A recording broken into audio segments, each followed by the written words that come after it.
Hello, everybody, and welcome to episode number 334 of the Stacey West podcast. I am your host, Ben, and joining me today is Mr. Chris Lamming. How are you doing, my good man? Are you well?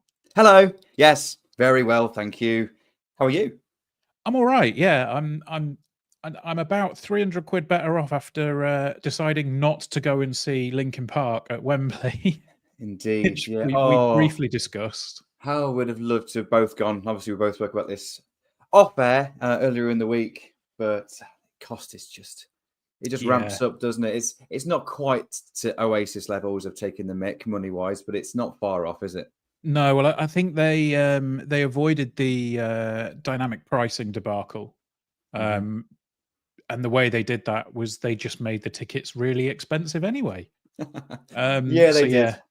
Yeah, like having the new album come out and go like, oh, this is all right, actually. Yeah, I'm enjoying this, and then like, yeah, cool, we'll go to Wembley, it'll be great. And then seeing that the tickets were like 150 quid to stand at the back of 120 odd quid, including booking fee and everything, to stand at the back of Wembley. I was like, and watch them on a TV screen, effectively. Yeah, from there, apparently they're making a concert film and it'll be out next year. But yeah, so yeah, that was the disappointment of the week for I think both of us. We were talking about it previously and said, yeah, we'd be up for that. And then we just, no, we won't. But yeah. Now, when it comes to music gigs, by the way, because I've often said I don't really like stadium gigs anyway. Much prefer a slightly smaller venue, more intimate venue. But I did say I would absolutely make an exception to that rule for Linkin Park, because they're not going to come and play Rock City or the Drill Hall in Lincoln, are they? They're going to play probably one or two dates in a massive stadium in England, but just can't justify the cost, because it's not just the cost of the ticket, it's the cost of the travel and the staying over and the food and all that sort of stuff as well. Bloody London prices as well. But no London prices on Saturday, are there? No. I mean, the hotel for the hotel that we would normally look at for that, as soon as the date was announced, it was like, oh yes, it's £200 a night now. I went, no, absolutely not. But no, indeed, no London prices on Saturday. Because we're at home for what feels like the first time in forever. It has nearly been a calendar month. 29th of October was the last home game. But yeah, we're at home. I'm looking forward to this. And we're playing top of the table Wycombe Wanderers, which, I mean, let's be honest, did any of us see that coming at the start of the season? Absolutely not. Absolutely not. But they deserve to be there. We're going to obviously touch on them, of course, in today's show. We haven't got a game to review. There wasn't a midweek fixture, so we've only really got Wycombe to preview. We going to have some questions from some of the listeners. We're going to plug a couple of things at the end as well. But in terms of a deep dive, we probably can do a bit of a deep dive into Wycombe, because, as you rightly said, I don't think anyone expected them to be top of the table on the 21st of November. And they are legitimately good as well. It's not just like they've kind of got there, it's been a freak start to the season, or they've had an easy run. They've played some decent sides and they've got some really good results. So yeah, it's going to be hard work, isn't it? It is, yeah. And I think the biggest question, because I've had a quick look into, some of the results and some of the ways they set up, and it seems to be fairly consistent in that respect. But the question that I wanted to ask you is, obviously, we've seen previous Wycombe teams. We're well aware of how frustrating they could have been in previous seasons, particularly when Gareth Ainsworth was manager there. I think they came to the bank on a Tuesday night and ground out a 0-0, which was the most frustrating evening, if I can remember correctly. And I don't think they will have. Well, I'm presuming they haven't kept that sort of up and under, frustrate everybody style that has seen them survive. I think in League One is probably fair. I mean, obviously they did have a brief spell up in the Championship and then came down, but I don't think they ever threatened to set the league on fire. And then all of a sudden, this season, they're they're seemingly smashing it. So, yeah, what's changed, Chris? A bit. I think it would be doing a massive disservice to say that they're just a better version or a more refined version than they were under Gareth Ainsworth. There are some similarities, but that doesn't really tell the whole story. I think you're right in regard. They haven't really threatened promotion since they've come back down from the Championship. Unbelievable promotion for a club of their size.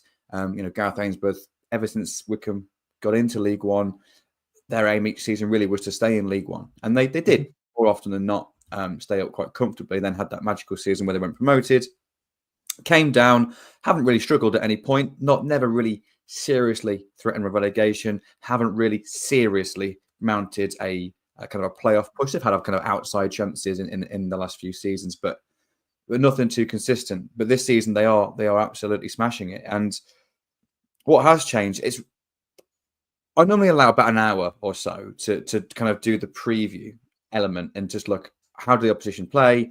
What we're looking into, what do the stats kind of say in terms of any outliers? Ultimately want to try and find out what they're good at, what their weaknesses are, try and get a feel of how they play, as well as, of course, already watching the highlights that we do anyway, just through general interest. And with Wycombe, it was really hard to analyse because I can't really find a weakness in Wycombe Wanderers. They're just good at kind of everything. So just to kind of give you everyone a bit of a lowdown in terms of what they look like at the moment in terms of the season. So of course they are top of the league, which is surprising but commendable. Matt Bloomfield deserves immense credit for getting them there. They're currently they've only lost 2, only drawn 2. Yeah, I think even more impressive out of those is that the 2 games they lost were the first 2 games of the season.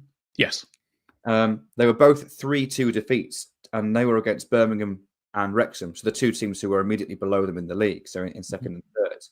So since those opening 2 games of the season, they have won 10 of their 12 and have currently won 6 on the bounce.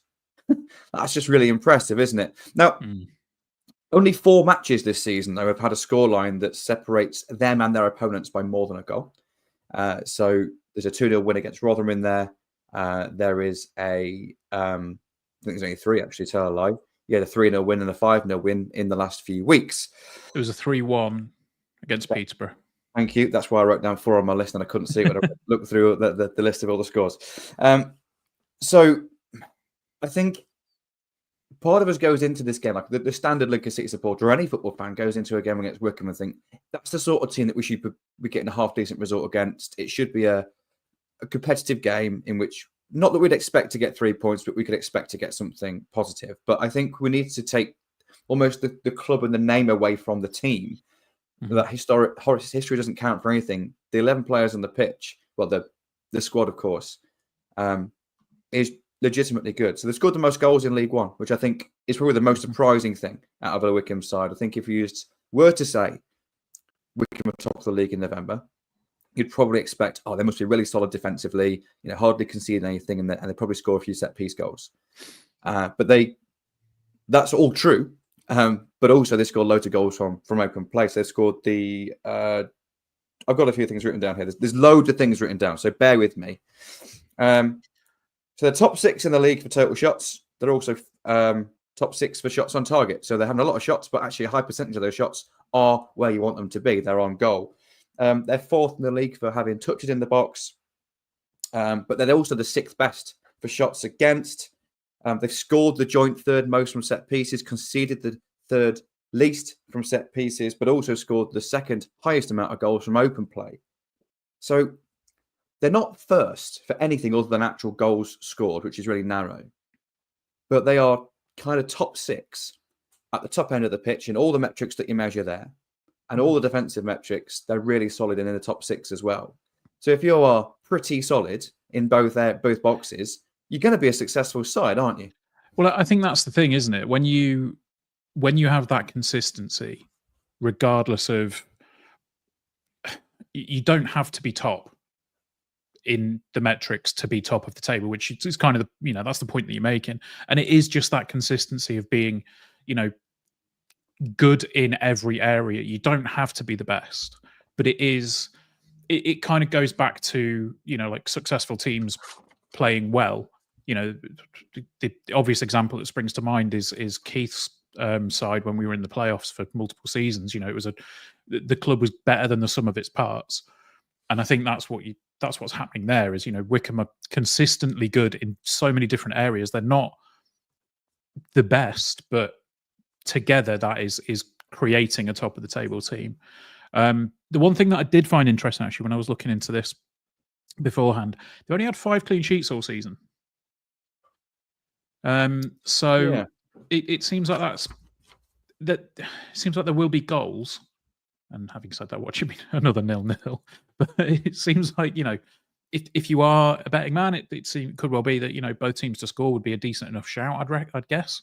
But I mean, yeah, what do you make of the defensive record? You say that they're good everywhere. Don't seem to be the best at keeping clean sheets. Clean sheets, no. Four's okay. It's not outstanding, but they've only conceded more than 1 goal 4 times. Mm-hmm. So I think if you keep your position to 0s and 1s, then you're a pretty solid team. But again, it's the underlying metrics that paint the bigger picture. Results give you a good idea, particularly when you've got a body of results to actually look over. But I think the underlying numbers that say, how many times have we seen, football isn't that predictable, is it? The amount of times that you'll see a goal going off someone's backside or a goalmouth scramble, and maybe sometimes they don't deserve to go, and sometimes just score a goal from 40 yards out, and it's not one of those that you'd expect. So underlying numbers, they concede pretty few chances. All the defensive metrics in terms of like XG against is top 5. I think we're 4th best for that. They're 5th best for that. So underlying numbers is they are solid defensively. They've conceded very few goals from set pieces. As have we. They've scored quite a few from set pieces, as have we.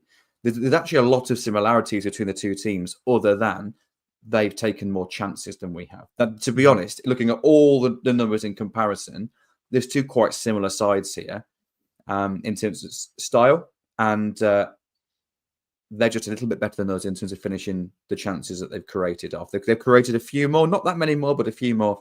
Their conversion is certainly a lot higher than ours is. A few other things that are quite interesting, though, is you mentioned earlier, how do they compare to kind of a Gareth Ainsworth side? So they have played the 4th most amount of long passes in League One this season. They've also got the 3rd most accurate long passes, though. Now, that's a pretty impressive combination, because you'd expect the more long passes that you play, the less you're going to have kind of accurate, because just volume wise you're not going to win all of them. But actually to have the 4th most long passes and the 3rd most accurate, I think that shows that when they do go long, they're able to look after win those duels.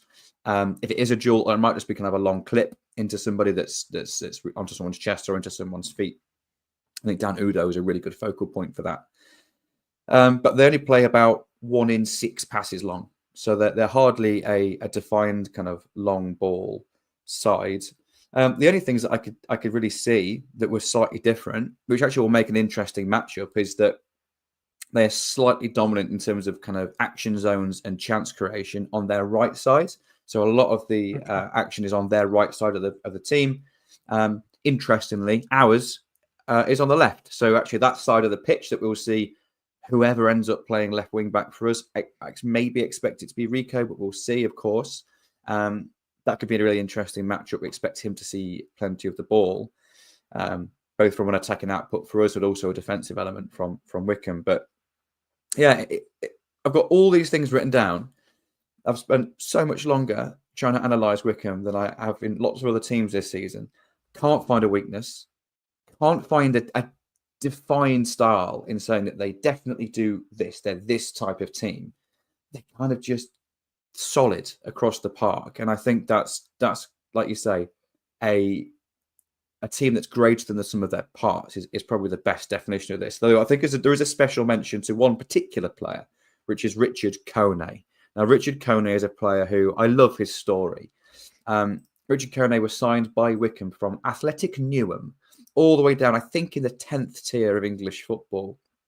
Okay. And he's been at the club for a little while now, but he's been hasn't started every game. Has actually had more appearances off the bench. but he scored 8 goals this season in 14 appearances. So he has appeared in every league game, but he hasn't started every league game. He actually averages a goal every 101 minutes in terms of his actual time on the pitch. That's almost a goal every match in terms of goals per 90. So he's clearly a threatening player and probably someone that's a little bit off the radar for a lot of people. That was helped by him scoring a second half hat trick in one of the games, but yeah, that was a threatening player nonetheless. Yeah, that was who was that against the other week, wasn't it? Was it 5-0 they won? Stockport, against wasn't Stockport. it?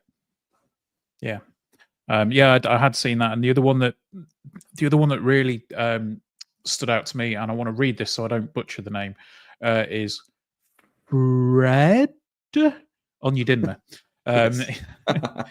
Yeah, who obviously from what you said about attacking down the right, it sounds like he sits kind of at the front of the attacking midfield. From what I've seen, it's either they kind of either play like a 4-1-4-1 or a 4-2-3-1 with him kind of on the right hand side of that attacking midfield. So yeah, I imagine that. Well, I think he's got 4. I think he got the other couple of goals in that game against Stockport. So yeah, I'm anticipating them being a bit of a handful at the weekend. Yeah, they've got good individuals. We mentioned that they're a team that's greater than some of their parts, but the parts are pretty good individually as well. Onyedinma is a really strong player and impressed at Wycombe in a previous spell, came back to the club recently and is really, really a high performer in League One. I think if he went and signed for a more fashionable club, a club that was traditionally slightly bigger, slightly more aspirational, then he probably gets a few more headlines than he's got just because he's playing at Wycombe. I think they're going to start to turn some heads soon. I've always really liked Daniel Udo, who has previously played at Shrewsbury, was almost kind of Shrewsbury's only real attacking outlet for the last 2 or 3 seasons that he's been there. Shrewsbury, of course, even though they stayed up last season, were one of the worst teams in League One. Probably deserved to go down in terms of actually underlying numbers. Dan Udo, being injured for a large part of the season, probably had a big role to play in that. So he's a threatening player. Richard Kone is a threatening player. Gareth McCleary is still there, a player that's been there for a long, long, long time now. And they've got Mr. Humphreys that plays often in the number 10 role for them. They tend to share out the goals and the assists as well. They're just a well-oiled machine. So Richard Kone mentioned scored 8 goals, but Fred Onyedinma scored 4. Humphreys has scored 3. Udo scored 3. McCleary's got 3 assists. Aaron Morley, that's kind of a creative player that sits next to Josh Scowen in the midfield too, often a double pivot. He's also got 3. Kieran Sadlier, who's featured on either in the 10 or out wide at times. He's also got 3 assists. Josh Scowen's got 2 assists and Humphreys has got 2. It's really, really kind of spread around the team in that kind of attacking half of the pitch, really. So, honestly, I'm quite concerned about this game, Ben. I am. They've also, just to add insult to injury, they've got the best away record in League One so far as well. Of course they have. I mean, I suppose that's what you get when you only, draw and lose 2 games in November or by November. But yeah, I mean, so obviously the players there that you've mentioned, a few of them caught my eye. I think the other one that was quite interested in was Besler Barla, who they signed from Wycombe in the not from Wycombe. They are Wycombe. They signed from Burton over the summer, and I know that I think he was going to be a big miss for Burton.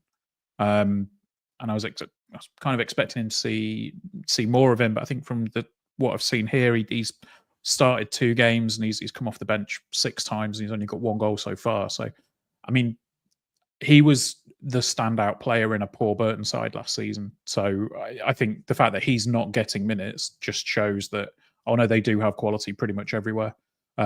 Because if he's not able to get in the side, we know that he was a decent player there. Yeah, interesting one. Yeah, I'd say without wanting to kind of blow too much smoke up their arse, there are just so many similarities between the 2 teams in terms of squad make, like style of team, in terms of like squad type. The type of players that they've gone after are not dissimilar to the ones that we have. They've definitely signed depth options this season. They've got a much deeper squad than they've had before. They also, one of the few teams alongside us that have got the ability to make quite a few changes in games and have an impact on them. It's going to be, for me, it's actually going to be a little bit of a barometer because they are performing incredibly well. And it just goes to show that if you're super consistent and you're good in both boxes, that absolutely can get you to where you want to go. I'm not going to say they're as good as, but there's a lot of similarities here between Wycombe and Portsmouth from last season. And I really, really like Ali Maxwell from Not the Top 20 podcast's ceiling and floor analogy when he was talking about Portsmouth last season. Obviously, Portsmouth got promoted comfortably in the end from the League One. Primarily not because their ceiling was the highest in League One. There were certain teams last season that probably on their best day could perform at a higher level than Portsmouth could on their best day. Mm-hmm. But Portsmouth's worst day was still of a significantly higher standard than a lot of other teams. And I think Wycombe are probably in that mould as well. And I like to think that's kind of what we're trying to head towards. The Crawley game maybe doesn't fit into that. But I think the majority of the other games this season put us in that conversation. I think we're a similar type of team to that. We haven't got the Jay Stansfields of this league or the Kwame Pokus, but we have that kind of that work ethic and that kind of collective strength, I think. And I think as Portsmouth showed, albeit with a far bigger budget than both Wycombe and Lincoln, that type of makeup of a team can be successful. And Wycombe has shown it again this season that consistency can absolutely get you results and get you to where you want to be. So for me, this is a real barometer. I'm surprised that it's against Wycombe that I'm setting this barometer, but they're good. And I think they're the type of team and they're showing the type of consistency in the same way that I think we aspire to. So this will be a real big test for us to see where are we? How close are we to where we want to be? We're flirting with the playoffs as it is at the moment in terms of the league table. A long way to go, but I think the league table is mature enough now to read a little bit into it. Be interesting to see how far away we are from Wycombe, how closely matched are we to them? Because honestly, if we win this game, and it's a big if, but if we do, I'm going to think, my levels of confidence in terms of the bigger picture of this season, in terms of are we like genuine playoff contenders? I think that would really cement that mentality. At the moment, I still think we could be, but I don't know. If we win on Saturday and we get a positive result in a win that we deserve to get, then I think that would cement my opinion. Yeah, I think it's that kind of, are we good? Like it's that kind of question, isn't it? Yeah, look, I mean, obviously, that's the Wycombe side of things. I wasn't feeling overly confident, and now I'm not feeling very confident at all, Chris. Thank you. Well, sorry, I just wanted to kind of let everyone know that they are genuinely good, because you go into the game thinking, oh, it's only Wycombe.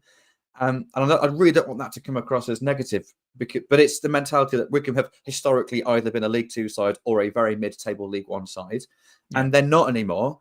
And I think it's difficult for us as fans from afar to kind of see them as legitimately good, and they are. But let's not forget, we're pretty good too. Yeah, I was going to say, actually, I suppose that's kind of how I think some teams and some fan bases see us. I know I definitely saw it after the Bristol Rovers game, where there were some Bristol Rovers fans saying, oh, how far we've come that we're celebrating against Lincoln, saying that that's a good result. So, well, we're saying it's not the best of results. So, yeah, like it's that.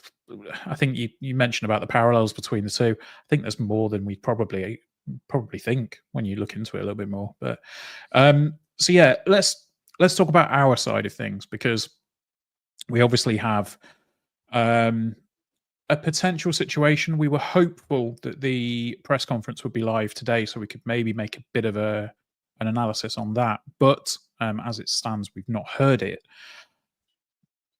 What's going to be happening with our central defence at the weekend, Chris? Yeah, that's the big question, isn't it? Because as mentioned, Wycombe have a directness to their style. As I said, it's not really attritional like it was under Gareth Ainsworth. It's far more refined than that. But they do have a directness to their style and are quite successful at it as well, as mentioned previously. Paudie O'Connor is quite an important player in regards to dealing with that. So yeah, I think, in all honesty, I think in order for us to get a positive result, we need Paudie fit.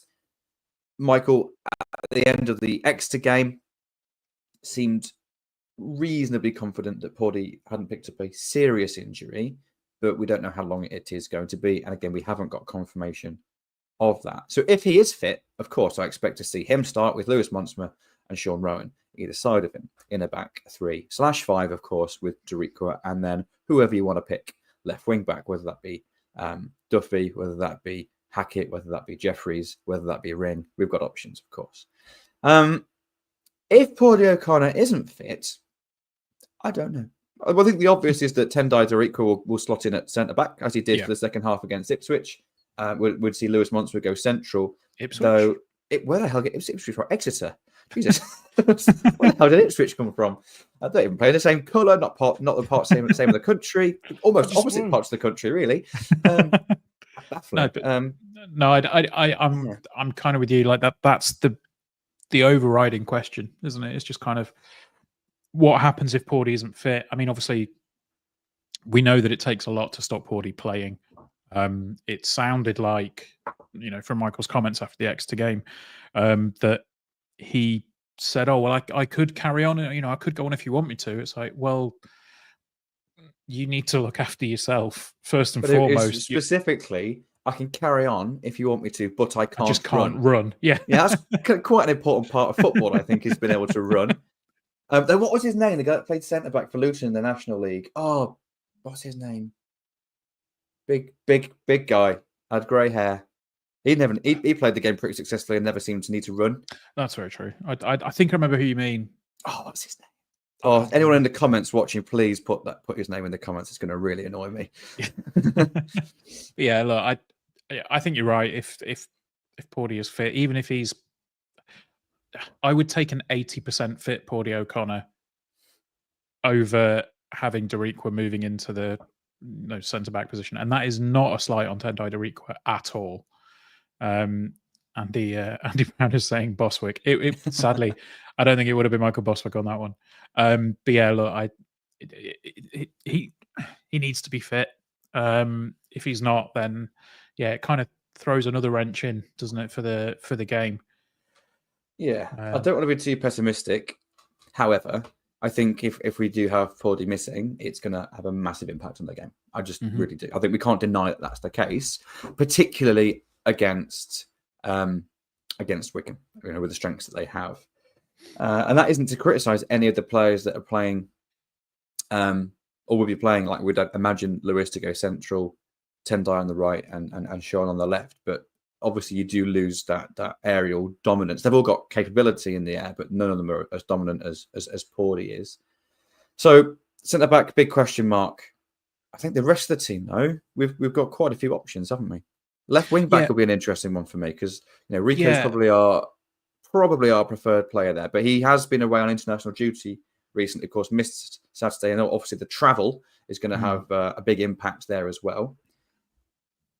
Yeah, I would probably say that we start with Rico if he's fully available. Was it McGrath, by the way? That doesn't ring a bell. Steve McNulty. That's the guy. Thank you so much. Okay, yeah, as soon as that popped up, I was like, that's the guy. That's the fella. I think we start with Rico Hackett because he was starting to really show what he was about. I know he took a few pelters in the first half. Which game was it? Cheshire. Bristol Rovers game. Was it Bristol Rovers? Oh, so I was at Cheshire and he was getting some pelters from the fans around us in the first half because we was right on his side and they were using him quite a lot. And didn't realise until we scored the first goal how I think it was literally like the 4 or 5 of us that were stood together were like the only Lincoln City supporters in that part of the stand. Yeah. But yeah, he was getting a bit of abuse there, but he had a really good second half. But yeah, I wasn't quite so sure on the other games that you're referring to. I think it was Bristol Rovers for me, where again he looked like he was not quite struggling in the first half, but it wasn't the Rico that we know.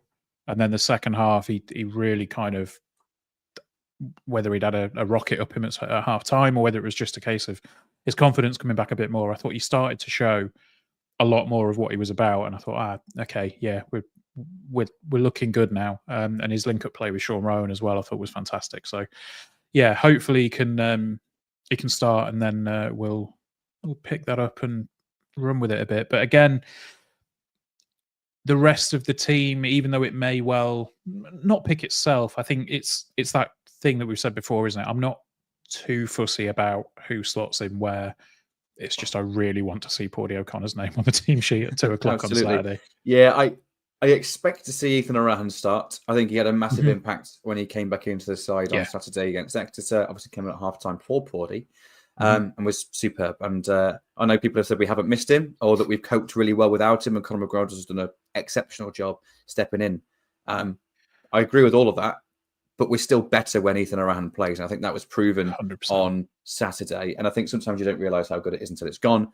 But sometimes you don't realise how good it is until it comes back again. And that's what we saw on Saturday. So I expect Ethan Arahan to start. He offers something that I don't think anyone else can. It's just that kind of full package in that defensive midfield role. It allows Conor to push on slightly further forward as well. As much as he's done well in the holding role, I do like him slightly further up the pitch.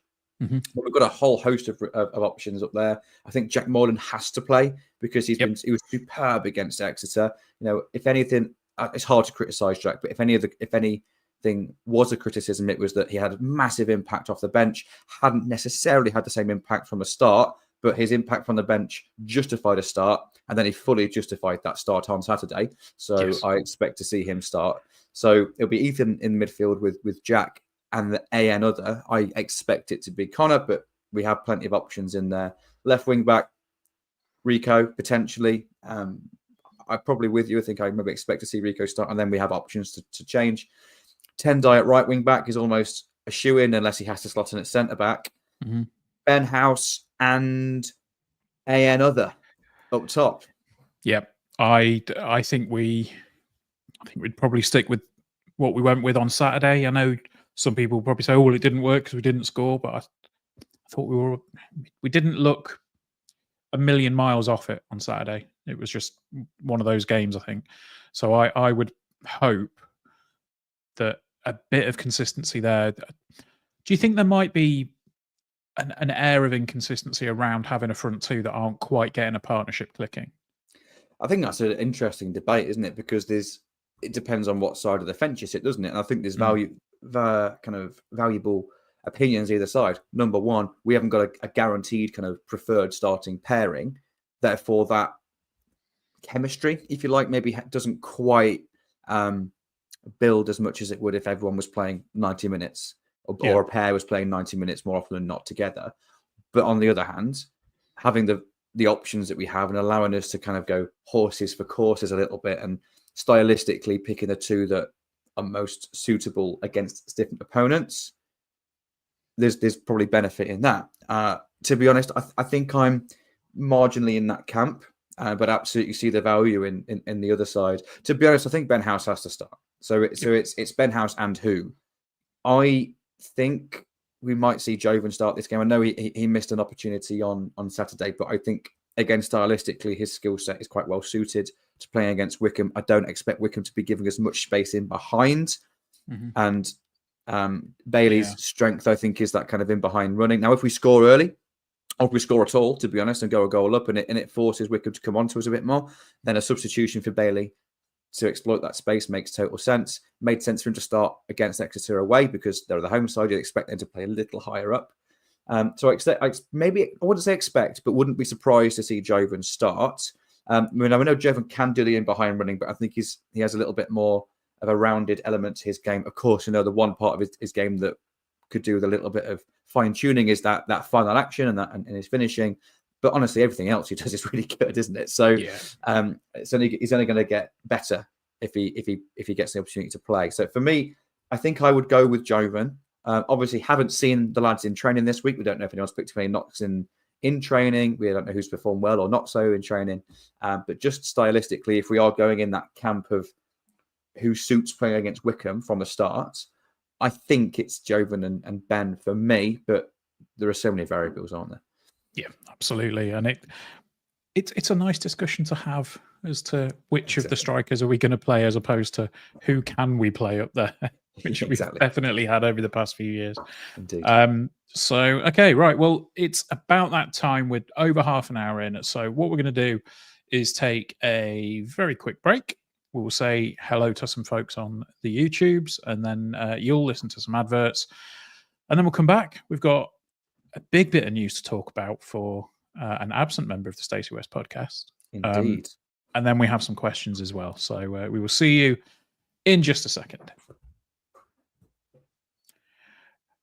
Right, hello folks. Who Hello, we got YouTube. We've got Steve in tonight saying he's on time tonight. Cheers, Steve. Andy is in. Steve says it seems like ages. I think that was in response to not having a game for a while. MK Spoke says hello, or hey boys. Steve says, sorry, late to the party today. Andy is late to the party today. Everyone's so polite. Yeah, it's lovely, isn't it?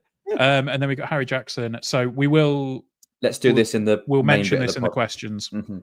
And David Larder's in the chat as well. It says evening, we'll catch the first half later.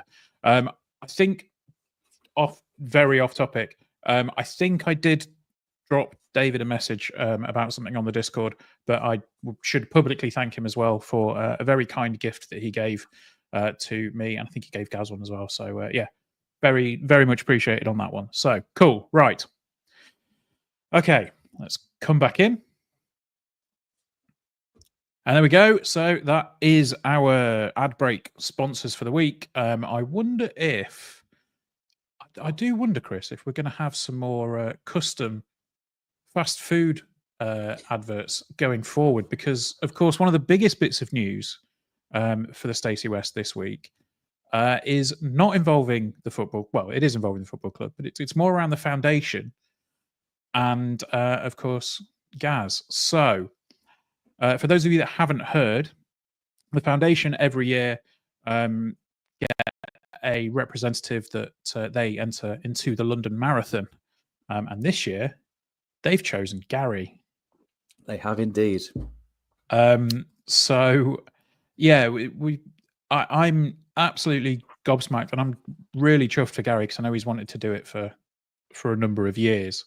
And this opportunity for him is fantastic. So the club put a video out. So what we're going to do, we're just going to take a couple of minutes to sort of show that to the folks on YouTube, and for the audio listeners, you can hear that as well. So we'll do that, and then we'll have a little bit more of a plug once that's done. So enjoy.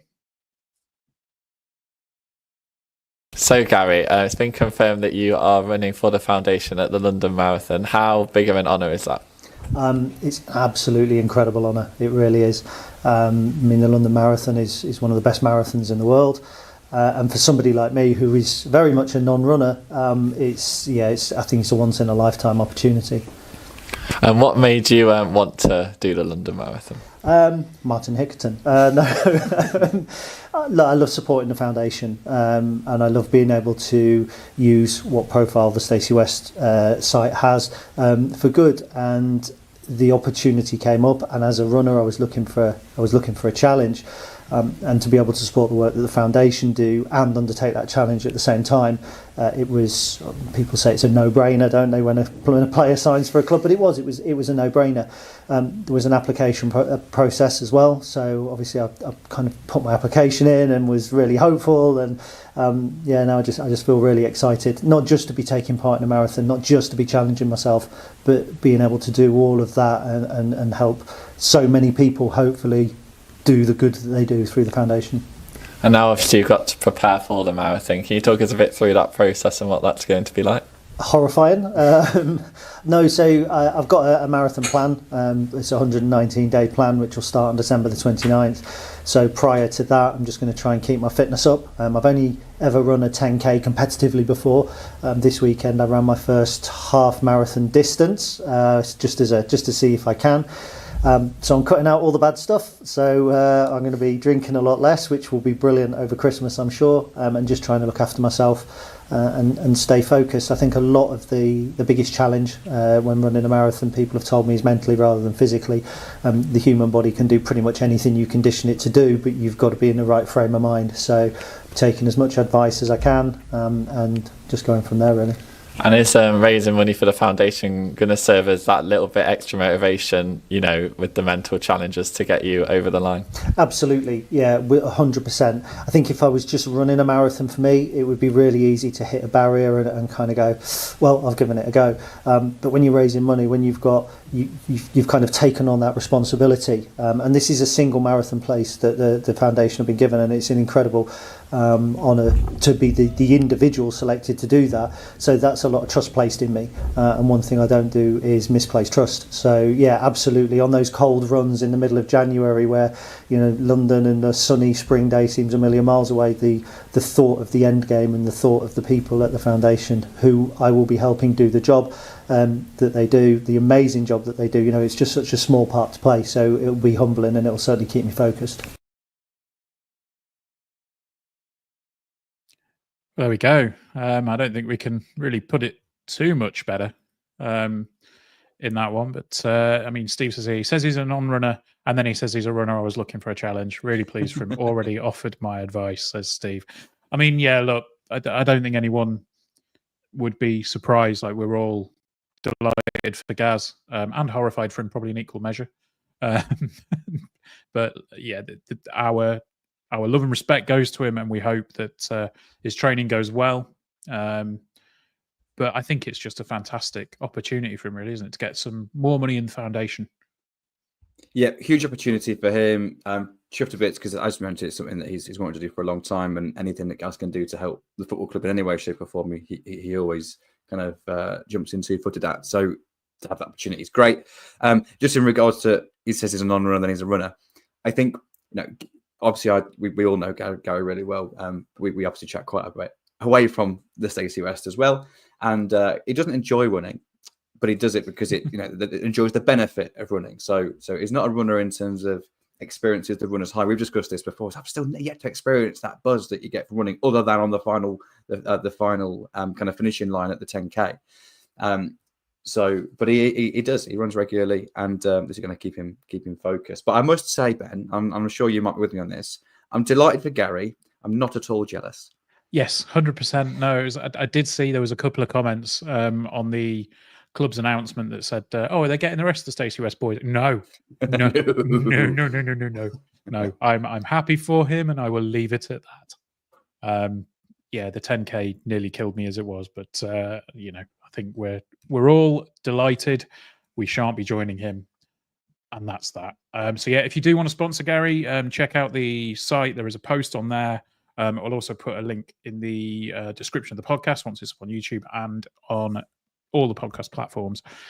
So you can go and sponsor him and help let's face it, the ridiculously good job that they do at the foundation. We've had first-hand experience of it from going there, and also in terms of support from them in with family members and stuff like that. And I just think they do a fantastic job. And anything we can do to help, we will. And there we go. So, right, next bit, because we've only had one game, or we will have one game, we've done the regular thing of taking a few questions from our Patreon Discord. So there will be there's a little bit of crossover actually with Harry's question, which we'll come to in just a second. But right, I'm going to butcher this name as well. Siegler Kabijler, I think that is. I think it's CJ is his name. Says, I'd love to hear what one thing you guys think Skubala and co need to do to take Lincoln up a gear and maybe secure that playoff place. I'm happy with how we're performing, but I'd feel more comfortable if we were in third or fourth, and there's always room for improvement. Now, for me, I think it goes back to what we said about Wycombe, and it's just consistency. It's having a consistent level of we always say it about individual players, don't we? You'd rather have somebody that's a solid 7 or 8 every week than somebody that's a 9 one week and then a 2 the next week. I think if we can build up that level of consistency, like we're seeing with Wycombe, you don't have to be the best in the division at everything. As long as you're floating around the top areas in most of the stats, you'll probably be fine. But it's hard to get across how to train that consistency and how to bring that consistency into a club. So that is my sort of big picture thinking on that one. But I don't know specifically what more we could do at the minute. A couple of things. I think one thing that Michael says said to us privately, I think he said it publicly as well, is you always strive for perfection, but you never attain it. So you're always trying to get better. You never get to be perfect, but you always want to be as perfect as possible, which means you can always step forward. So there are things we can improve on. Of course there are. We're a good team. We're a team that is clearly well respected in League One and feared, I think, by a lot of teams. You mentioned Bristol Rovers celebrating a point at home against us. I think that shows how far we've come, but we can still improve. Now, what separates Wycombe and us, honestly, in terms of the big differences, is that they've scored more goals than we have. Mm-hmm. Yet, in terms of big chances created over the season, they've created 33 big chances over the season, and they've scored 32 goals. We have created 30 big chances this season, so that's very similar numbers, but we've scored 21 goals. It's taking our chances. That's the big one. It's taking our chances, because even some of the soft goals we haven't conceded that many soft goals, in all honesty. The Crawley game comes to mind, but if we go a goal up in that first half, we win that game comfortably. We only invite that pressure and give the Crawley the opportunity to kind of create that scoreline, because we didn't take our chances in the first half and we didn't react very well to going a goal down at half time. I don't want to just use the Crawley game as one game in isolation and say that all the things we did bad in that game are our weaknesses over the season. But we need to take our chances better than we are doing. And we need to make sure that we've got Paul O'Connor fit. If we do those two things, I honestly don't think we're far away. We perform really well with defensive metrics. We've got a threat from set pieces, and we don't concede many. Set pieces is a huge part of the game, and we're good at them in both boxes. That's a huge foundation to build upon. We're good on the counter attack. We're great at stopping teams playing against us. The one thing we don't do as well as the top teams in this division is we don't take our chances, or don't take as high a percentage of our chances as they do. So for me, I don't think that means signing somebody else. I just think that means training and polishing off what we do at the moment. We've got real potential in our squad, and it's just allowing them to have the time to gel and to improve. We know Ben House is pretty much the finished article in terms of what he's going to be, but the rest aren't. They're all learning. And so, big picture, do I think we can get to that point? Yeah, I do. In terms of this season, that's something that maybe we need to try and improve upon. How would you do that? Well, that's why Michael gets paid the big bucks, isn't it? Yeah, and I think that it ties into something that I think me and Gaz spoke about at the weekend as well. It's like you have young players, and they're not going to be the finished articles. If they were the finished articles at the age that they are, they would be playing in the Premier League. It's as simple as that. And I think finding the balance between a player that needs that level of development and can perform in League One, and a player that is very clearly able to play at a higher level but needs an awful lot of work, I think that's where the balance is. And I think at the minute, I think we're striking it about right. But yeah, let's win develop. That's something that is ingrained across the football club, and I really like it.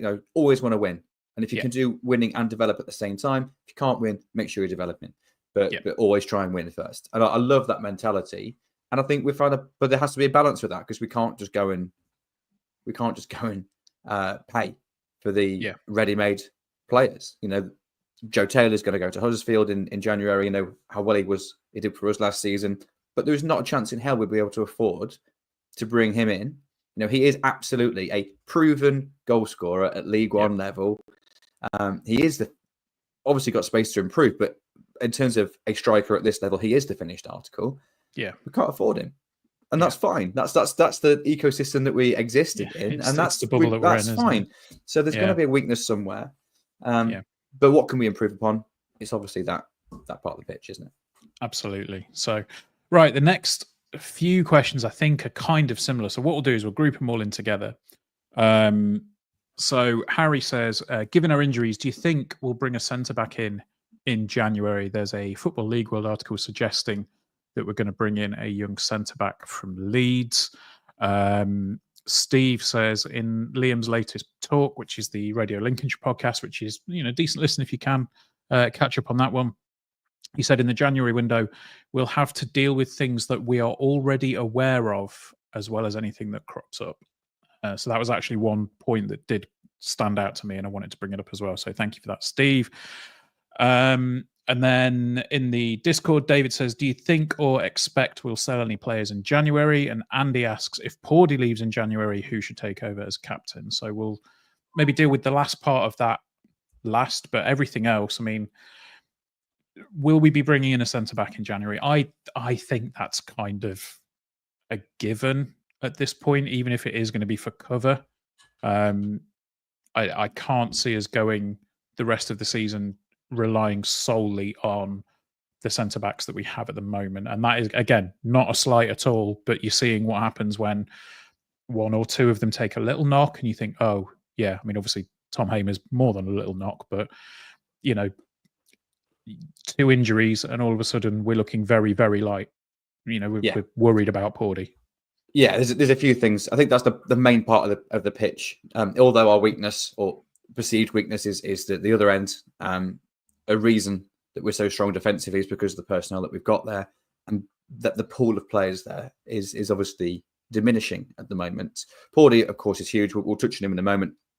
Let's think about the rest. Sean Rowan, I'll be very surprised to see him go anywhere in January. He's out of contract at the end of the season, but he's still under the age of 24. So we'd be owed a massive fee in terms of compensation if he was to go. Even though he's out of contract, we're in a good position here. We do not need to sell Sean Rowan. I'd be very surprised to see us do that.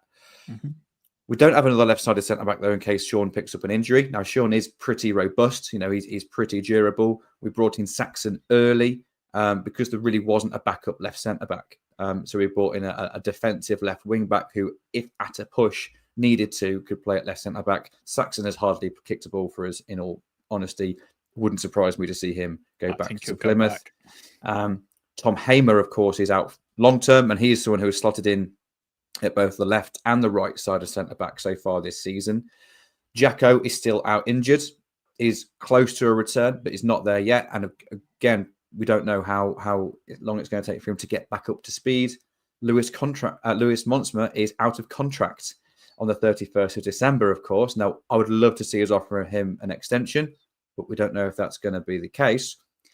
And then Paul O'Connor is out of contract at the end of the season as well, I believe. So we've got some question marks over the back line. So in terms of answering the question, do I expect to see us sign a centre back? Yes, absolutely. If not 2, a young centre back, maybe a left-sided one to cover Sean that is a squad player. But I expect to see a not necessarily senior, but a first team quality centre half come in to offer competition and depth in the centre or right side of the 3. So I expect 1, if not 2 centre backs to come in. Yeah, I agree wholeheartedly with you on that one. I think in terms of Lewis Monsma, just going back to that, I would find it unbelievable if a contract doesn't get offered to him. And if it does get offered to him, I've got to be honest, I would find it incredibly disrespectful if it was turned down. You know, I don't mean that to sound harsh, and I don't think that's going to happen for a second. But the amount of faith that the club have shown in Lewis and the amount of faith that Lewis has shown in the club, I think that the best possible scenario is currently playing out. Like, Lewis is getting minutes, he's getting game time, he's performing really well.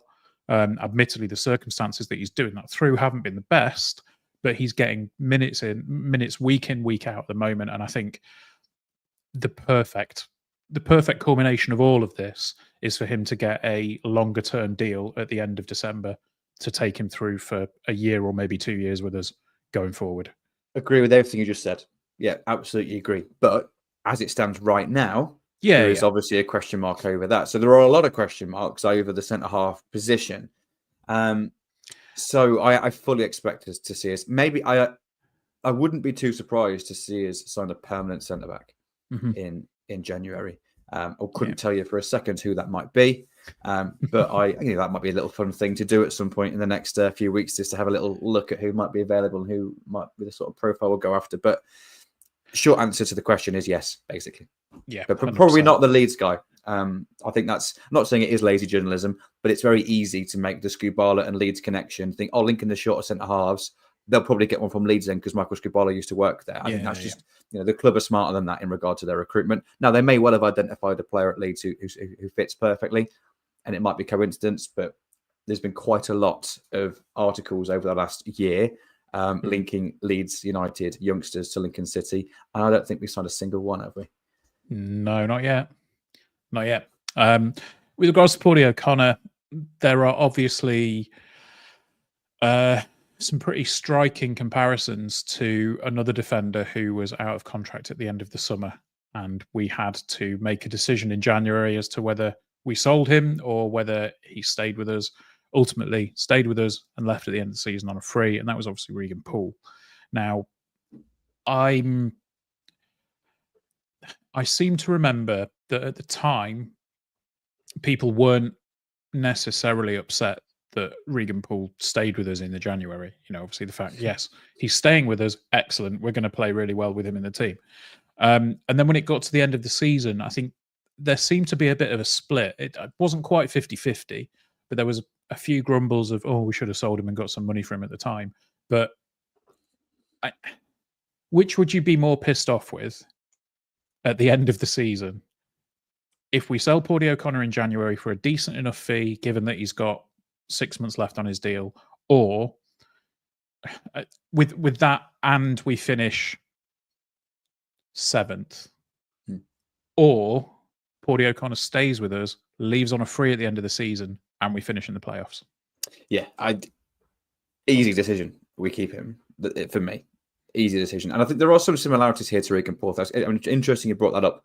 We're obviously the opposite end of the table yes. in the season that Regan Poole didn't leave in January and stayed for the rest of the season.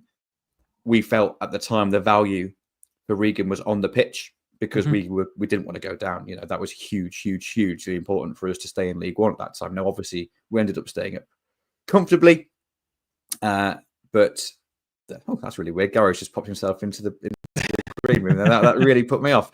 So yeah, Regan Poole could have left in the January, didn't, stayed and ultimately stayed up comfortably. It's unknown, but would we have stayed up as comfortably if he had been sold and we got a few quid in the bank in January? But would we have stayed up quite so comfortably? I'm not sure. We'll never know. Now with with Paudie O'Connor, it's the same discussion, but at the other end of the table, isn't it? Yeah. Realistically, a player of his age, no real resell on value after his next move. So whoever signs him, let's say it's a championship side, if they sign him, they're not signing him because they want to develop him and they want to sell him on. They want to have him to improve their team now, which is absolutely fair dues. But that obviously has a certain risk versus reward in terms of fee. The fact is out of contract at the end of the season. So realistically, I think we'd get 150, 250k max. The value of us getting promoted to the championship is significantly higher than that. Replacing him in the summer will be challenging, but certainly a lot easier than replacing him in January with not just his ability, but also his leadership qualities as well. So I think we absolutely do not sell Paudie O'Connor in January at all. And if that means he does leave on a free in the summer because we don't get promoted and he has offers from a championship club, he goes with my blessing. But if he does stay and we happen to get into the playoffs and win them and end up in the championship next season, he'll stay anyway, most likely. So I think is the upside of keeping Paudie O'Connor over selling him massively outweigh selling. And I still think I back the decision the club made with Regan as well a couple of years later. Even though we stayed up comfortably, we don't know how comfortable that would have been without his services in that second half of the season. Though, of course, sometimes it works the other way around, and it is absolutely valuable and right to sell them with 6 months left on their contract. I'm not saying that you should always do it, but I think in those two examples, the club made the right decision with Regan. Hopefully, we'll make the decision that we all agree with in January with Paudie as well. Absolutely. Or he could just sign a new deal and everyone's happy. Yeah, I think that's the best option, isn't it? So to Steve's point about dealing with things that we are already aware of that Liam mentioned in his interview, do you think that means that Ethan might be going? Nah, I don't know. I don't want to read too much into those things. Okay. If he does, then I mean, I suppose as well, again with blessing, because we're going to get a record fee for him. Yeah. He could just be talking about the fact that Lewis Muntz was out of contract. Yeah, I suppose as well, it could be players that we have an eye on that could be coming in, and I don't know. I'm reading too much into it. Cryptic. But I'm trying to do the clickbaity thing, and it's not working, is it, Chris? Yeah, well, we're not a clickbaity sort of site, I don't think of. But yeah, the answer is we don't know, do we? We don't know. So it could well be that. Yeah, but it might not. We don't know. Yeah. So I think it's silly for us to speculate and then give traction to a story that might not exist. Just to wrap up the transfer talk, Dave asks in the Discord, he says, if you're going to improve the team in January, what position do you look at? Not necessarily the squad, because I think adding depth to the squad is, at this point, probably the areas that we're going to be looking at. If you were to improve the team, where would you look at? Centre back makes sense because of the injury issues at the moment. Mm-hmm. But the players that are starting there are well worth starting there and are good enough to play in League One in the top 6 League One side. So how do you improve the 11? Again, not realistic. You sign a centre forward that's guaranteed to score your goals. You sign Joe Taylor ultimately, even though we know it's unreasonable. You do that, or you get a central midfielder of the Ethan Arahan level of ability that plays just ahead of him in the Conor McGrandles, Dom Jeffries, Ethan Hamilton position.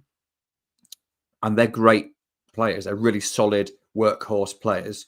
But if you can get a player that has that plus Jack Moylan's but like creativity to play in that other kind of attacking 8 role, then that massively increases our attacking output on both sides. Because I mentioned that we're kind of slightly left side dominant at the moment in terms of our attacking output, so that probably evens it up a little bit. But I don't want that to kind of say that I'm not happy with those players there, because you need to have balance, and they're all really dependable players. Because it's interesting that it's difficult to answer this question, though, isn't it? Yeah, like I think there's always been, at least for a few seasons before, maybe last, it was kind of, where would you improve the teams? Immediate answer is we get a striker. Like that always seemed to be the area that was probably lacking a little bit, but it didn't matter too much because we had goals from all around the pitch. I think now you're having to think about it. You're having to make the choice, because we do have decent strikers. So yes, they're not 20, 30 goal a season strikers, but they're decent. So yeah, where is it? I don't think we've got a bad player or a bad area in any position in the pitch, to be honest. Yeah, so I agree. I'm really happy with the squad and the team as it is now. I'd be more than happy if we didn't sign anybody and the squad stays as it is now, barring injuries, of course, or more injuries. In terms of we're not desperate to sign anyone other than maybe centre back because of the injury situation. We're not desperate to improve the team in any particular area. We've got young players that are coachable. The type of player that we need to sign that can improve us might already be in the building and just be a few months of coaching and game experience away from being that player. Yeah. Look how influential Jack Moylan has been recently. He wasn't that influential this time a year and a half ago when he signed, or whenever it was. Obviously, he burst onto the scene, had a great month or so. But he wasn't massively consistent last season, didn't have the impact consistently in the team that he has now. But now look at him. One thing that did strike me, actually, that was quite interesting when we were on Sky and when it was the Exeter game, the commentators were mentioning there that he was the only player that's featured in every single one of our games this season. And when you look at it, initially I just thought, oh, well, how? We're all clamoring for him to get a start, and like it didn't trigger with me. I was like, oh, of course he's played in every game. He's not started every game, but he's been involved in every game. And yeah, like you say, having come on leaps and bounds, basically, I think he's turning into a really, really solid player for us. And also, because I know you didn't watch on Sky, and I don't think I actually mentioned it on the pod on Sunday, there was a stat that was mentioned that before we did the pod on Sunday, Gary had to check, but he couldn't find the actual number. So don't get Y Scout up. Which Lincoln City player prior to Saturday's game had the most touches in the opposition box all season? Claudio O'Connor? God damn it. Yes, it was. Yeah. No, that genuinely surprised me. It's a centre half. We don't expect it, do you? Yeah. But he's a target of set pieces. We have a lot of set pieces. Yeah. Cool. Right. So final. Well, there are two more questions, but one actually needs quite a bit of research, which I don't think either of us would have had time to do. But it's from Red Eyes in the chat. So if anybody in the chat knows this, then do let us know. But have Lincoln ever had any players that have played for a home nation first team while playing for them? I don't think we have. Did Gareth Macaulay get a call up? Oh, from Northern of course, Ireland, yeah, maybe? Macaulay. Was he with I us? don't know. I don't think he was with us when he got called up, though. I Did think he get that was an under after he 21 moved. call up and then he moved and got into the person? Maybe. Do you know, is he the under 21s or under 18s manager now? Northern Ireland, I think, Gareth Macaulay. Yeah, I know he's in the setup, isn't he? Yeah, maybe. I'm sure the answer is yes. Who that is, I don't know. That's going to annoy me. I'm going to have to find out as soon as we go off air now. Yeah, he'll put it on Twitter. Actually, a good shout from Steve, because it's been mentioned a couple of times. But Steve says, "What happens if Tyler comes back and plays a blinder after Christmas?" That's good, isn't it? That's good for the club. Makes it even more difficult for Michael to pick his best team. But the more options, the better. I mean, I've seen a lot. We would. Yeah, I've seen a lot of negativity towards Tyler Walker, but honest to God, when we went over to the training ground a few weeks ago, he was in the gym, he was sweating buckets, he was working harder than pretty much anybody else that was in the gym at that moment.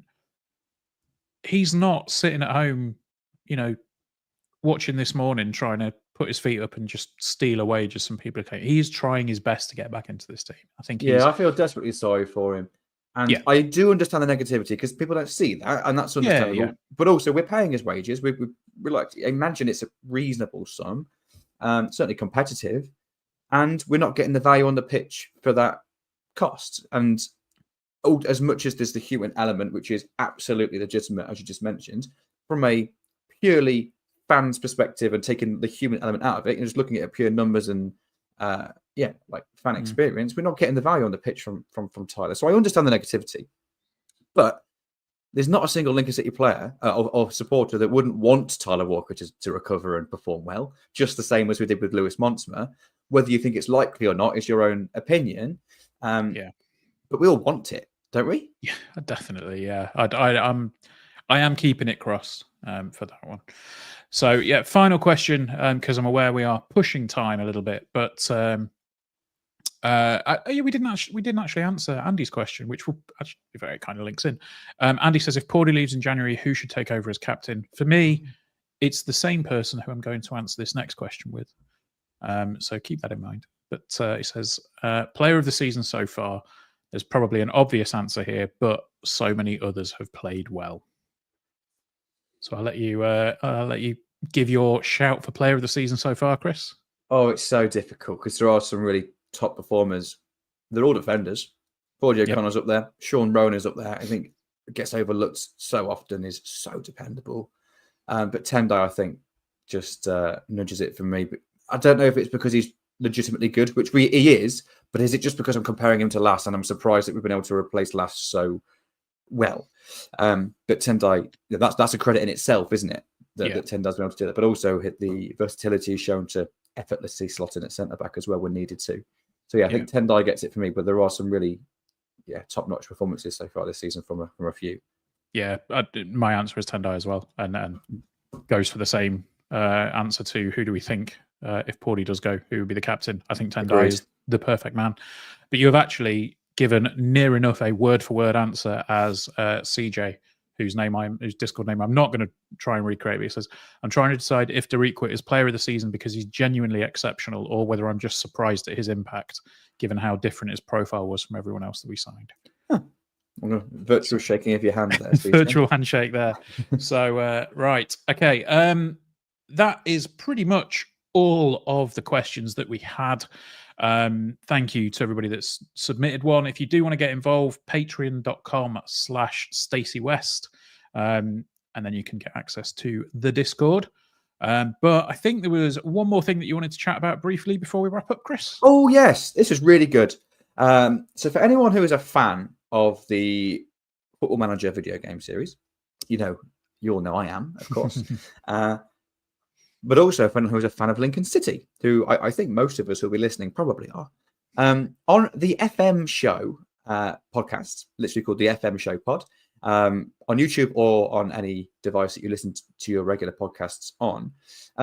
They released one today with a special guest of a chap called Jack Coles. Jack Coles is our current head of recruitment, was brought in the summer, has had a incredibly interesting journey to end up in his current role at Lincoln City. Just spoke incredibly well. And then he spoke a little bit around just what his job involves and the wider discussions of football, but also quite a lot of chat around how the video game and the kind of world and the real world maybe kind of cross paths a little bit and collide at times. It's about an hour long. It's just really, really interesting. He comes across really well. And it's just worth listening to, really. So I've shared it on Twitter. Shared it earlier if anyone wants to find it that way. But if not, I think you just literally type in the FM Show Pod, and it'll pop up for you. There we go. Right. Well, I'll go check that out. Actually, I wasn't aware that was a thing, so I'll go check that out after we've done. But we are indeed done. That is episode number 334 of the Stacey West podcast in the can. Thank you for joining me, Chris. A pleasure as always, mate. Indeed. And just don't forget, we tried so hard and got so far, but in the end, doesn't really matter. Up the imps. Up the imps.